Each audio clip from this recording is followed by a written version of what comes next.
స్వార్థం కలుషితం అయ్యే ఈ జీవితం ఇక చాలునయ్యా ఈ నాటకం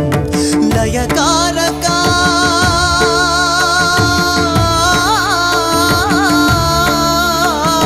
లయకారక ఇక చాలిక